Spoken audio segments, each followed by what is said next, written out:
तहरीर नहीं की गई या इलेक्शन कमीशन की मालाफाइडी है इसमें? देखें, इसमें यकीनी तौर पे उनको जो इंस्ट्रक्शंस दी होंगी वो कानून के ख़िलाफ़ थी, तो आप इसको मेलिफाइड इन लॉ कह सकते हैं।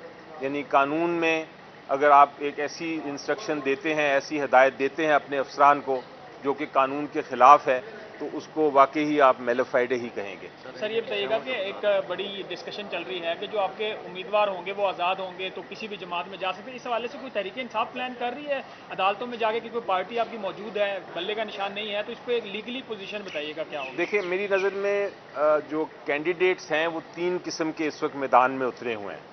ये जो इलेक्शन हो रहा है उसमें 3 किस्म के कैंडिडेट्स हैं। एक तो कैंडिडेट है जो कि अपनी अपनी पॉलिटिकल पार्टी, अपनी सियासी जमात के इंतखाबी निशान पे लड़ रहे हैं, वो तो पार्टी के कैंडिडेट्स हैं। दूसरे कुछ कैंडिडेट्स ऐसे हैं जो बिल्कुल ही आज़ाद हैं, जिन्होंने अपने नॉमिनेशन फॉर्म में और अपना जो एफिडेविट है उसमें कहा है कि हम किसी पार्टी से मुंसलिक नहीं हैं। वो बिल्कुल आज़ाद हैं, वो जब इलेक्शन के बाद किसी भी पॉलिटिकल पार्टी को ज्वाइन कर सकते हैं, उसमें शामिल हो सकते हैं।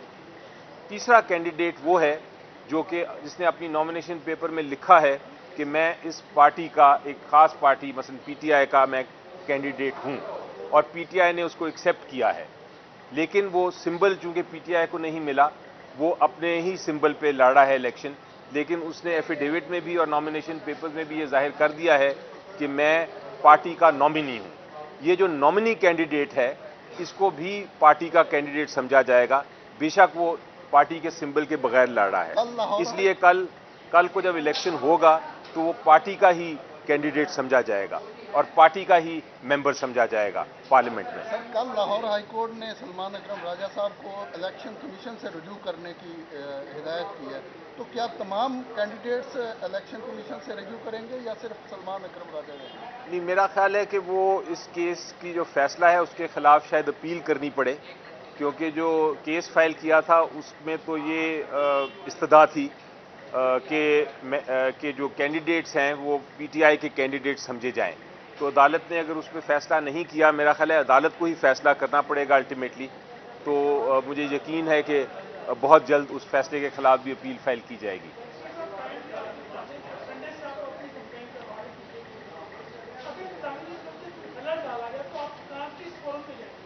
देखिए, फोरम तो पाकिस्तान में जो आइन के तहत बनाया था, ओरिजिनली वो इलेक्शन कमीशन ऑफ पाकिस्तान था।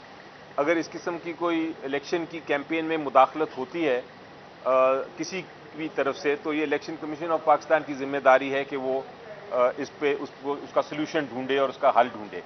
लेकिन चूंकि इलेक्शन कमीशन ऑफ पाकिस्तान नाकाम है इस मामले में, वो कोई इक़दाम नहीं कर रहा, तो अगर ऐसा हुआ तो फिर अदालत के ही हमें रुजू करना पड़ेगा, क्योंकि आखिरी रिजॉर्ट, आखिरी हल अदालत के पास ही है। हालांकि ये सियासी मामले होते हैं, लेकिन अल्टीमेटली ये अदालत के पास ही आके